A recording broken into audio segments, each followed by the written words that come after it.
Death, mankind's constant companion. It was in the Middle Ages when the Grim Reaper worked especially hard. He appeared to people in the likeness of leprosy, cholera, and typhoid, and took away his victims. At times, it left entire villages and towns empty, and millions of people lost friends, parents, and children. Then, death took many shapes, but one of them was imprinted in history as a particularly painful wound. It's a plague. Insatiable and extremely cruel, it wiped out cities and changed the course of wars, devastating everything in its path. In the 14th century in France, it killed the king's wife, Joan of Burgundy, daughter of Louis X, all the brothers of the Swedish king, as well as the rulers of Spain and Germany. In Italy, the plague claimed the lives of every second citizen. In just a few years, Genoa had become less by 40,000 people, and Naples by 60,000. Venice had shrunk by 2/3. The plague is truly a terrifying disease. We wish it would be left in the past, with no chance of stretching out her bony hand in our time. However, it refuses to leave completely. A plague is a very dangerous and contagious disease. Even though nowadays we have medicines and vaccines, we must not lower our guard, because history can teach us a lesson one more time. The plague stands out from the rest of the diseases not only by the scale of the losses that mankind has suffered, but also by the infection process. The disease itself is caused by plague bacilli, which is very insidious and agile. The plague only needs a few of these bacilli to take over the human body. In a matter of days, they multiply to a lethal amount for humans. In some cases, even a few hours is enough for this. When the bacterium enters the victim's body, it is engulfed by a macrophage, the cell responsible for destroying everything foreign that enters the body. It would seem great. The plague bacilli will die. But this is not so. It is extremely stable and cannot be destroyed inside the macrophage. Moreover, it begins to multiply right there and travels with it through the body, stopping in the lymph nodes. The bacillus exits at these stops, and its reproduction accelerates tenfold. A person has a lot of such nodes, but the bacillus prefers inguinal, axillary, and cervical ones. These lymph nodes swell, harden, and fill with various tissue breakdown products. This is how buboes, the hallmark of the plague, are formed. And while there is a fierce struggle of the human immune system with the foreign bacilli inside them, the temperature of the human body soars to heaven. This bubonic form of the disease still leaves a chance for survival. Sometimes the buboes burst open on their own and erupt outward, whereafter a prolonged recovery begins. Not without reason, in fact. The only way to treat the plague at all times was to dissect and cauterize the buboes. Even then, people noticed a predicted pattern between the opening of buboes and recovery. However, buboes can be opened not only from the outside. Sometimes they open inside the body, and thousands of plague bacteria get into the bloodstream. They kill everything in their way, releasing toxic substances and infecting the blood. Blood pressure drops. The blood coagulation regulation system fails, and pinpoint bleeding occurs. Microthrombi are formed in the vessels. The patient is shivering severely, the muscles are in pain, and the mind is delirious. This is another plague variety, a septic one. If this variety entered the scene, there is no chance of survival without intensive treatment with antibiotics and anti-plague serum. That is why the plague still evokes disturbing associations. However, this is not the pinnacle of plague horrors. In some patients, even before the onset of the septic variety, the bacilli manage to get into the lungs and cause a pulmonary form of the disease. It's plague pneumonia. Its secret weapon is lung tissue necrosis. A person affected by it coughs up blood drops with a huge amount of plague bacilli. Just imagine the plague spread by airborne droplets. here you are. This is a picture of hell and eternal horror in history. If truth be told, it is worth noting that the pneumonic form of the plague, although deadly, still always appeared only in those cases when the plague had already gone wild. It has never yet arisen separately from the bubonic form. Pulmonary pneumonia was a real disaster in the Middle Ages. Like a fire, it hit house after house, city after city. It was especially hard in those days when people physically did not have the opportunity to isolate the patient in a separate room, and whole families died. The death rate due to the plague was extremely high, with patients dying in a day or two, and sometimes even faster. Such a disease was able to kill the medieval town almost completely. But at the same time, this was the plague's weakness. Its carriers simply did not always have time to transmit the disease, dying too quickly. This quality prevented the plague from constantly circulating in human populations in the way that other diseases like smallpox and influenza did. That is why the plague flares up from time to time and then disappears somewhere for 20 to 30 years. And in order to toss it off, it is important for us to understand what the infection process looks like in detail. Despite the fact that the bacillus can enter the human body in completely different ways, through a scratch, with the wet cough of a patient with pneumonic plague, or with other bodily fluids. However, first it enters the body with the bite of a rat flea. It is the only way of transmitting bacilli to humans that is essential. If the sequence of rat flea human does not work out, the epidemic is more likely to die out before it starts. To date, more than 230 species of animals are known in which the plague bacterium can live and multiply. Although basically it is, of course, different rats, ground squirrels, prairie dogs, and other rodents, and all these furry animals are usually accompanied by fleas. If the blood of animals is infected, it enters the body of a flea, and the bacilli begin to multiply there until it completely fills the gizzard, a kind of gullet expansion. Since then, as soon as the flea tries to suck blood, the stream of blood hits this so-called plague block, and the flea is forced to burp this blood, filled with plague bacteria, right into the wound of its owner. With this, the plague bacilli almost do not affect the flea itself. They only block the access of blood from the gullet to the stomach, which is why the flea cannot get enough and is forced to jump from one animal to another in an attempt to eat. Thus, the disease is spreading from animal to flea, then to another animal and other fleas, and so on, until it reaches a human sooner or later. The aforementioned plague block is a unique phenomenon. It only accompanies plague and fleas. Nowhere else have scientists noticed such a mechanism. It must be said, fleas are unique parasites, not only because they are distinguished by the fact that they can pass not only from one rat to another, but also from one species to another. Rats, marmots, mice, cats, dogs, all of these animals are capable of contracting plague from fleas.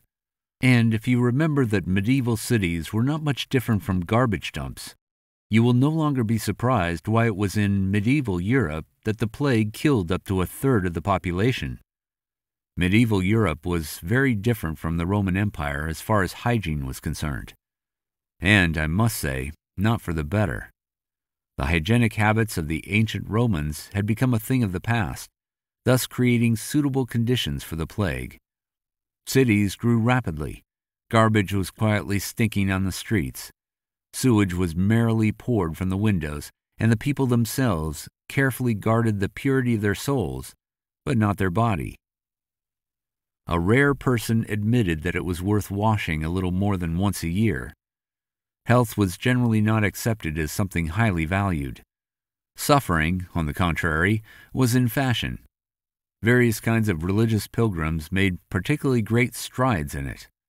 They wandered from city to city with their faces full of God's grace and spread the plague. The matter was also complicated by the peasants who moved to the cities with their whole families, taking the entire household with them. As a result, people huddled together in tiny houses, sleeping 5 people in one room, while their cattle were frolicking in the street. Pigs, cows, sheep, and geese roamed the narrow streets of London for days and mixed up dirt with excrement. And the streets pitted with wheels looked like sewers where heaps of waste grew to unthinkable limits. Only after the stench had become unbearable were the heaps raked to the end of the street and sometimes dumped into the Thames. In Germany, they even came up with special shoes that looked like wooden stilts. Every morning, the townspeople emptied chamber pots directly from their doors or windows, sometimes pouring everything on the heads of passers-by. Once, the French King Louis IX had such an unfortunate incident. After that, the monarch issued a decree allowing the inhabitants of Paris to pour sewage out the window only after shouting "Beware" 3 times. Probably, perfumery was invented in order to endure the stench more easily. The first perfumes were made as aromatic balls, which medieval aristocrats set to their noses while riding through the city streets. Despite the plague's insidiousness, it caused only 3 huge pandemics. The figure is relatively small, especially when compared with some kind of flu. However, a plague pandemic is not at all like what we are used to during the recent quarantine. The plague is not a short period of isolation. The plague entails years and even decades of uninterrupted horror. Subsiding and reoccurring again, it claimed a much greater number of lives than any other infectious disease. The first documented plague pandemic broke out in the 40s of the 6th century A.D. It was called Justinian's New Plague, in honor of the Byzantine Emperor Justinian I. It was the wrong timing.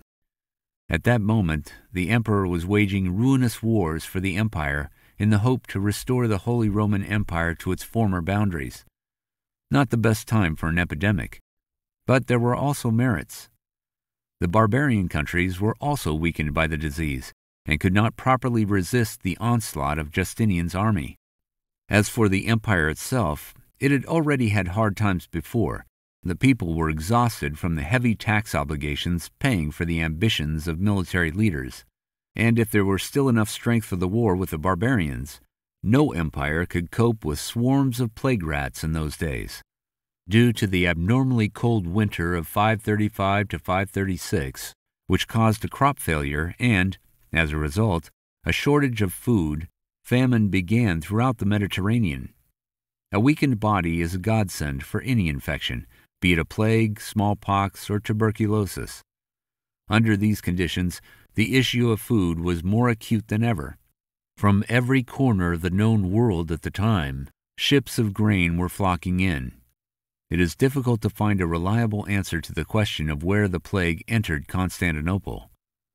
But most historians agree that the plague came to the capital from Egypt by sea. The disease was first noticed in the Egyptian town of Pelusium. It is assumed that it was from there that the plague, with tons of grain and plague rats, leaked into Constantinople and then spread throughout the Mediterranean. The first reliable description of the plague in the Byzantine Empire dates back to the year 540, and only 3 years later, from the history of the Franks, we learn that the plague acquired its full extent in 543, in the place of modern France. This is truly a terrifying attack rate. It was then that 5,000 to 10,000 deaths from the plague were recorded daily in Constantinople. It's just within one city with a population of 500,000 people. The figures are enormous for those times. What's more, a huge number of patients with a septic form was noted. They died in just a few days, and sometimes even hours. The secretary of the great Belisarius and the historian Procopius of Caesarea, who was at that moment in Constantinople, described the state of affairs because of the plague as follows. There was no salvation for a man, no matter where he lived, neither on an island, nor in a cave, nor on a mountaintop.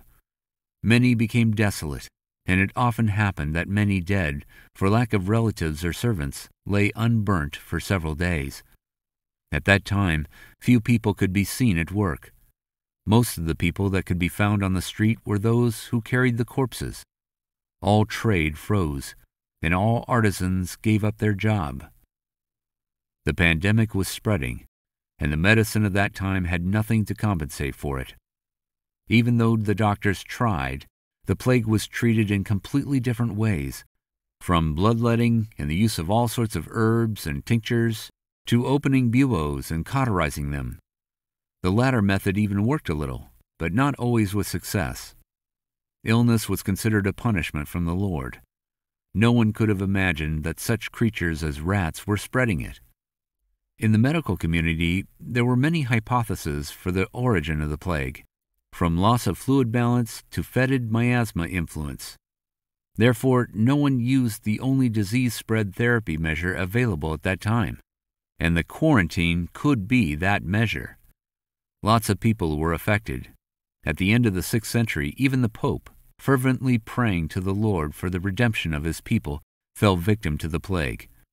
It overtook the Emperor Justinian himself, but fate had mercy on him, and he managed to survive. However, not only the Byzantine Empire suffered. For their Persian neighbors, the plague had become a flaming sword, God's punishment. The disease drove the state into a blood-curdling civil strife with devastating consequences. Even in distant Wales, the plague had reaped its bloody harvest. The king of the Welsh also fell victim to it. The disease could not satisfy its terrible hunger. After the first, most devastating wave, it returned intermittently until the 8th century, appearing and disappearing. And because of such blurred periods of the pandemic, it is very difficult to determine the number of victims, especially after centuries. But the number is usually defined as 100 to 125 million people in the territories of Europe, Asia, and Africa of that time. Most of the deaths were in Asia.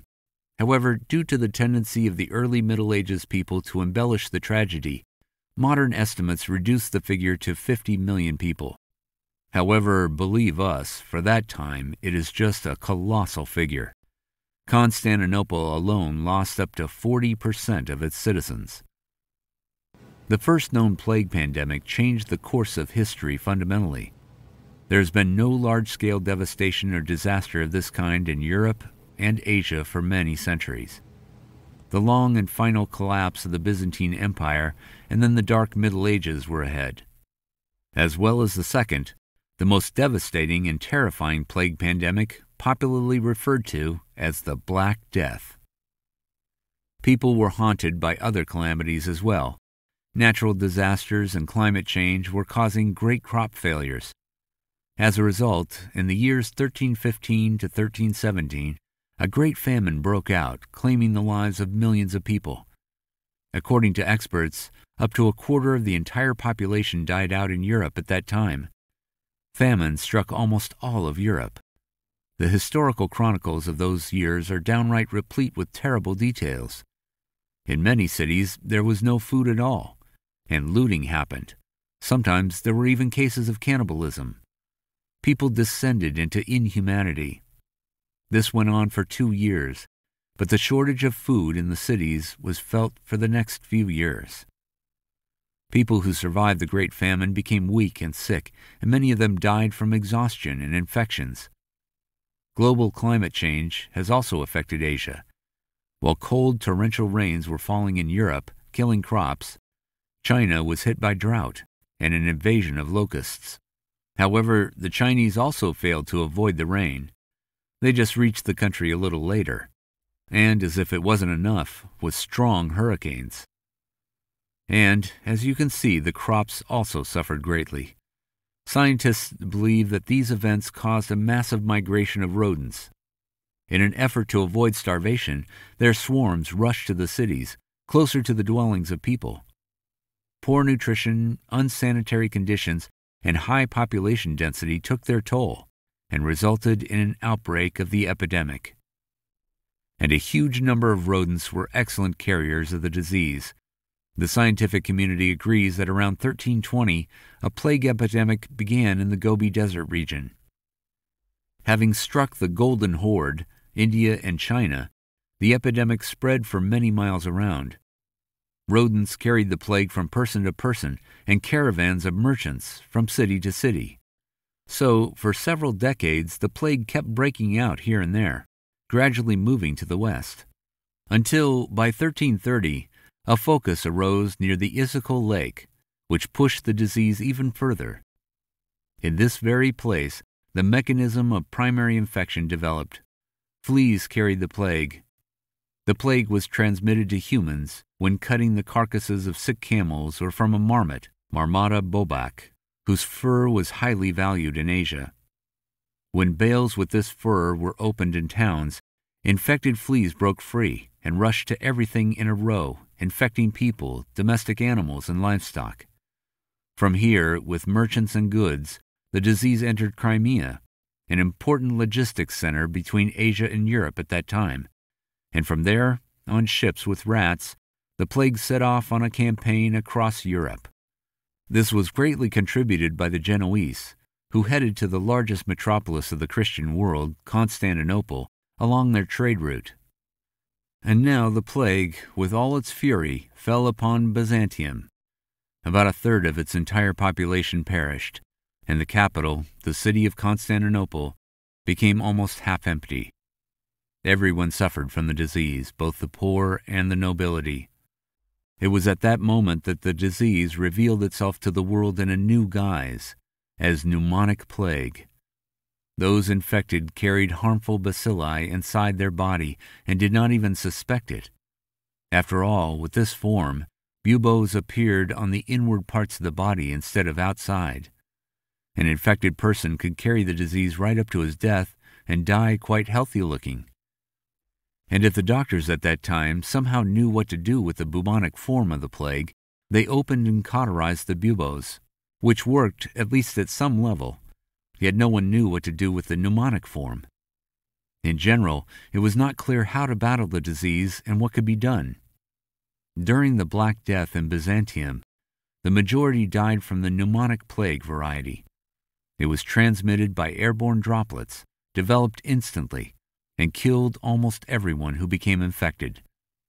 The plague marched in a death march across Europe, from Sicily to Norway, and even England was not saved by either geographical position or minor quarantine measures. The religious processions, a favorite method to deal with any misfortune, did not save people either. The plague destroyed 62.5% of the total population in England, almost 3.75 million people. That's what the Black Death is: hunger, fear, pain, crowds of refugees, and panic. Just in those years, mankind began to develop the first measures of protection against infection. As soon as rumors about the plague began to spread, those people who could afford it took everything they needed, put their belongings on horses, and left for a long time. They avoided port cities and public prayers, and did not buy things from strangers, even if they were very cheap. What if by any chance they were taken out of the plague house? During the epidemic, they also tried not to attend funerals. What funerals could that be? When the bodies of the sick were brought by carts and buried in huge mass graves, where only the coffin makers and plague doctors were allowed. By the way, plague doctors are beautifully described in fiction and colorfully shown in the movies. A mysterious figure, dressed in a leather cloak, with a long cane, walked through the city, and the scent of incense warily trailed behind him. However, the most eloquent attribute of the plague doctor was a mask with a large beak, made of leather, with glass inserts for the eyes. These characters were surrounded by an aura of mystery, but not medicine.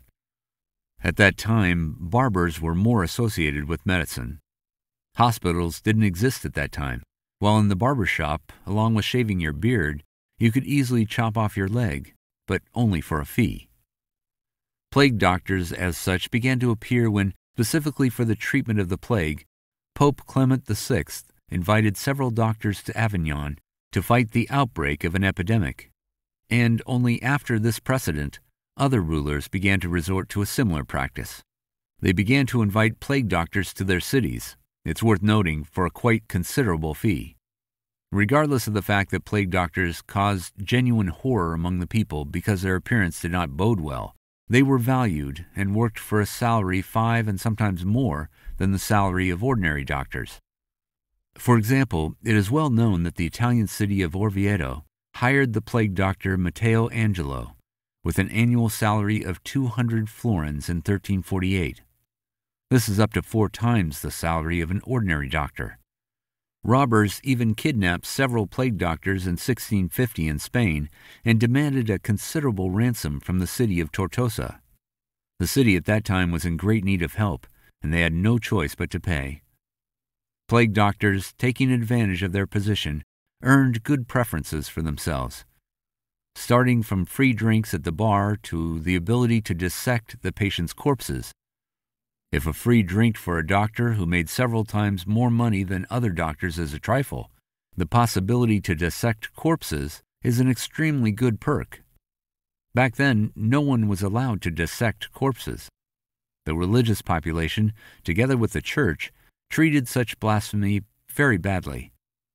However, despite the seriousness and mystery of their appearance, the plague doctors could do little to oppose the disease. The best they could do was open and cauterize the buboes. Yes, it was not as effective as antibiotics, but it is not completely meaningless.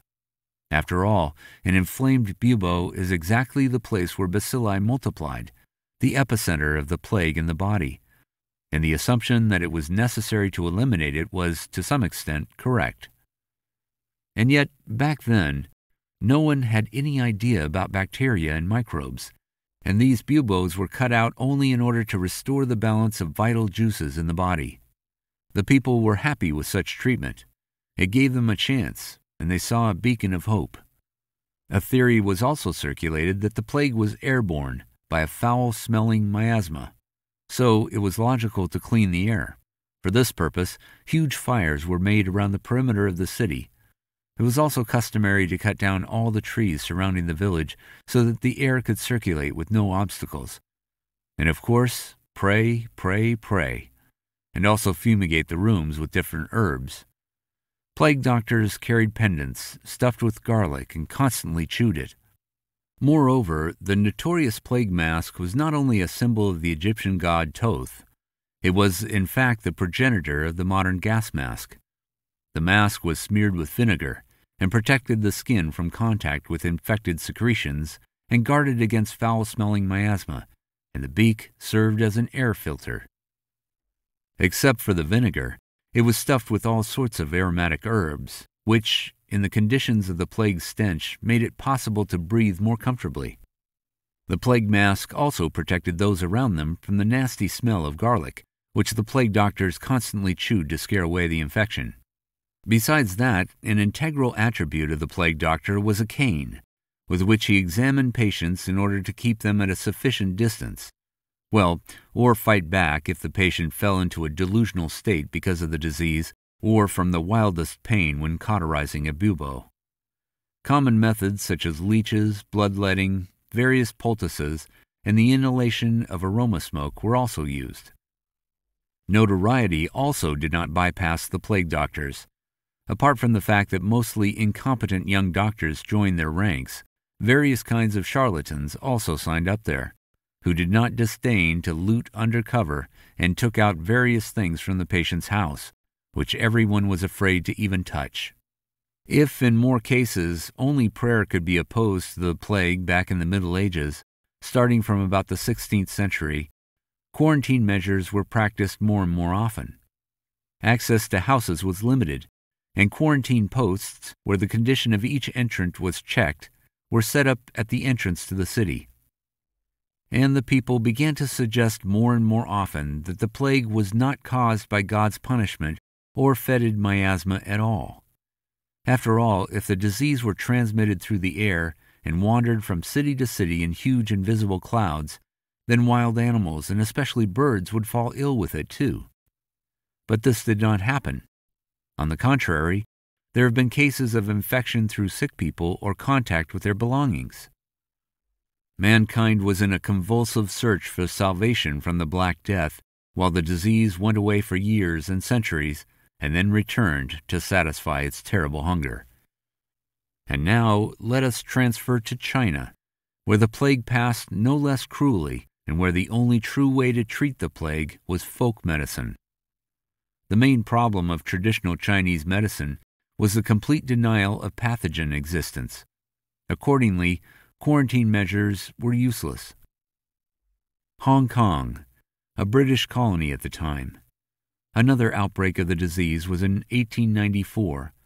In the only hospital in the city, there was not even an emergency room and a separate room for patients.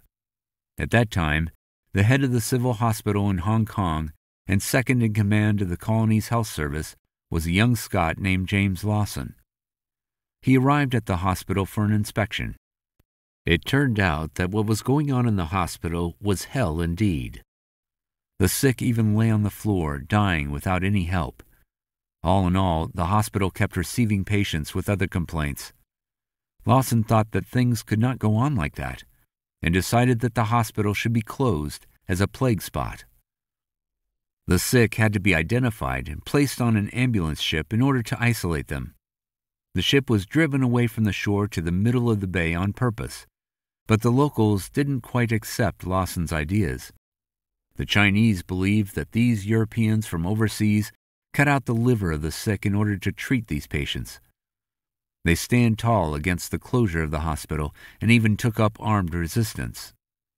European doctors walked around the city only with weapons, and traditional Chinese medicine advocates hung posters around the city, urging them not to let Western doctors into their homes.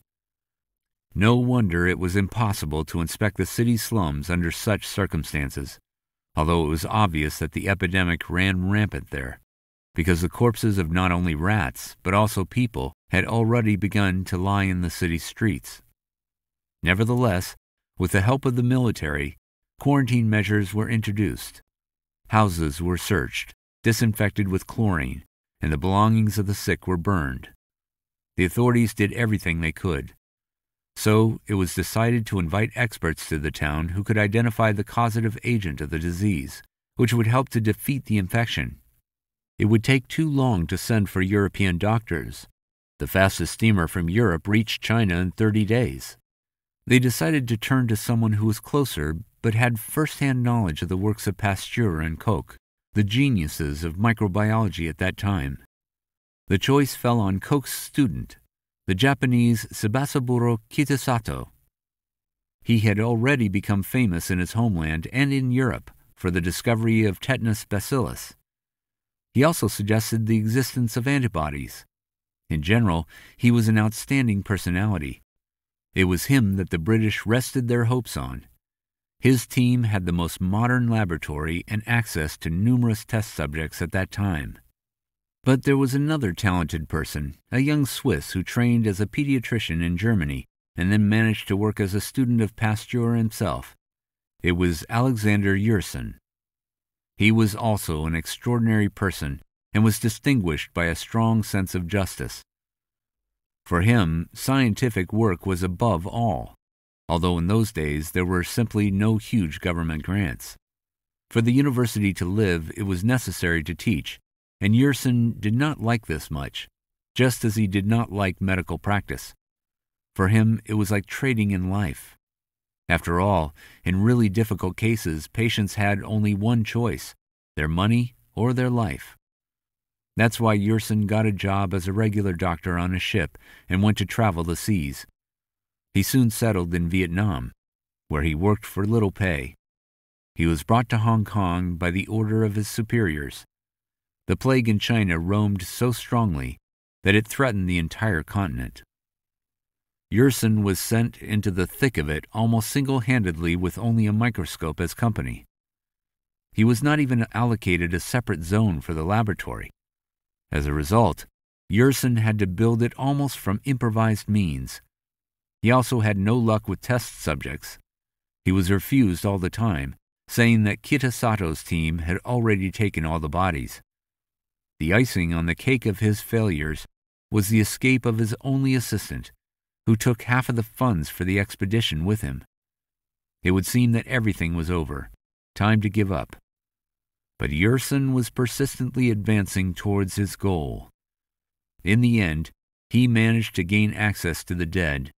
He opened the bubo immediately and headed to his makeshift laboratory with its contents.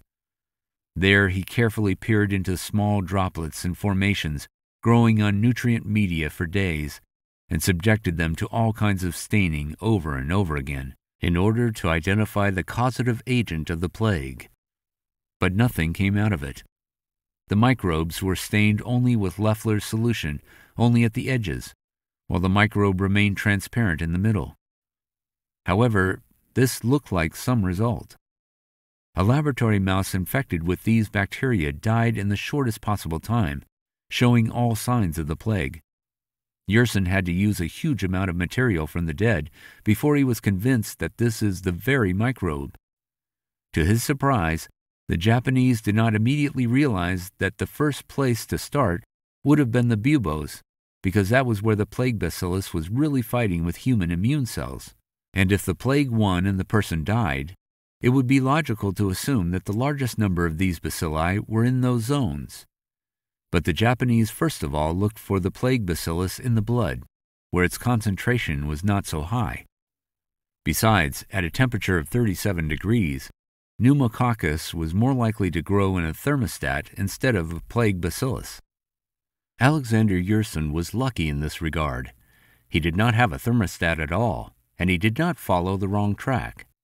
Kitasato's group soon discovered the plague bacillus too, but by that time the epidemic had already subsided. 2 years later it happened again, and Yersin was already ready for it. After he isolated the plague bacillus, he sent the material to Pasteur in Paris. There, on the basis of horse blood, they managed to make an anti-plague serum, which Yersin tried on an 18-year-old seminarian of a Catholic mission. The seminarian fell ill on June 26, 1896. He vomited, and the bubo grew already on the first day. This meant that he would not live long. So Yersin injected him with about 30 cm of serum, around 1 ounce, and the next day the patient began to recover. The vomiting stopped, the temperature dropped, and the buboes almost disappeared. Yersin could not believe his eyes, but the evidence was actually there. In fact, a cure for the plague has just been created. The discoveries of Yersin and Kitasato have gone down in history as some of the most beneficial. After all, they were the beginning of ridding mankind of such a formidable disease as the plague. So we got the cure, but it was not so easy to get. At the height of the epidemic, of course, there was not enough medicine for everyone. A vaccine was needed, and with the discovery of the pathogen, it was only a matter of time. And then the ice broke.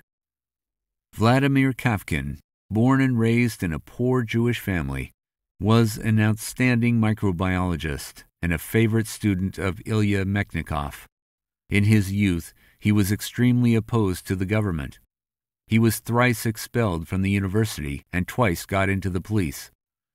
But thanks to Ilya Mechnikov, an outstanding microbiologist, founder of the doctrine of immunity, and just a good professor who appreciated his talented students, he avoided the fate of being removed from scientific work. However, after graduating, he found himself with little or no means of livelihood due to his unreliability, and he had to emigrate. The above-mentioned Ilya Mechnikov, who was already a very famous scientist and collaborated with European universities, helped him with this. He recommended the young specialist to the University of Lausanne in Switzerland, and then to the Pasteur Institute in Paris, where he worked himself. At that time, only the position of librarian was vacant. Therefore, Vladimir Kavkin had to work in the library during the day and do research in the laboratory in the evening. Just at the same time, the third plague pandemic was in full swing in China and India. Millions of people died. Kavkin had already managed both to create and test a cholera vaccine, and he focused on creating a plague vaccine. Under the auspices of the Crown, he went to Bombay, where he was given a room and 4 technicians at the medical college. Kavkin was in a hurry and worked 13 hours a day because thousands and thousands of people died every day in the country. His assistants could not stand this pace of work and soon left him. However, Kavkin himself did not give up. He set himself the task of weakening the plague bacillus so that, when it enters the body, it does not cause disease, but at the same time stimulates the production of antibodies. No one knows how, but after 3 months of hard work, he managed to find the right option. He first tested the vaccine on rats. Not a single animal died. The stakes went up. There was a pilot experiment ahead that would show the effectiveness of the vaccine or kill him, as Kavkin began to test the vaccine on himself, just like he did with the cholera vaccine. On January 10, 1897, in the presence of 2 witnesses, Kavkin injected himself with a 10-fold dose of the pathogen and survived. An hour after the injection, he showed signs of the plague. But the matter has progressed no further than the mild illness. Moreover, Kavkin did not even stop working, tolerating the disease on his feet. After that, the students of the medical college injected themselves with the vaccine too. Kavkin then vaccinated the prisoners in the Bombay prison. There were frequent outbreaks of plague. He vaccinated 147 prisoners, and only 2 of them got sick. Unlike another group of 172 people where 12 people fell ill and 6 of them sank into their graves. In fact, Kavkin organized an anti-plague laboratory in Bombay, which later became a major research center for epidemiology and bacteriology in India. Kavkin was immediately promoted to the rank of Mahatma. This is a respectful attitude towards a particularly revered person in India. After these successes, worldwide fame came to him, and in the UK in 1897, Queen Victoria awarded him one of the highest ranks of the British Empire. The vaccine created by Vladimir Kavkin saved millions of lives. But with the pneumonic form of the plague, it was almost useless, and Vladimir Kavkin devoted the rest of his life to fix this. Unfortunately, he didn't succeed. He did not live long enough. He was truly an outstanding scientist and a devoted patriot of mankind. Working in Switzerland and France, when the situation required it, he easily went to the other side of the world to rescue people he did not know. And yet, what Kavkin did not manage to do was brilliantly completed by the American scientist Selman Waksman. It happened in 1942. In the midst of World War II, Waksman invented streptomycin, for which he subsequently received the Nobel Prize, but with the wording, "for the discovery of streptomycin, the first antibiotic effective in the treatment of tuberculosis." Yes, not the plague. In those years, the problem of tuberculosis was more acute than the problem of the plague, because it killed millions of people every year around the world. And people have already learned how to cope with the plague with preventive vaccination and effective quarantine measures. Streptomycin was excellent in both tuberculosis and plague. Every year, medicine becomes stronger and can resist the evil grin of diseases much more successfully. So, the Black Death was not so terrible anymore. Health to all of us.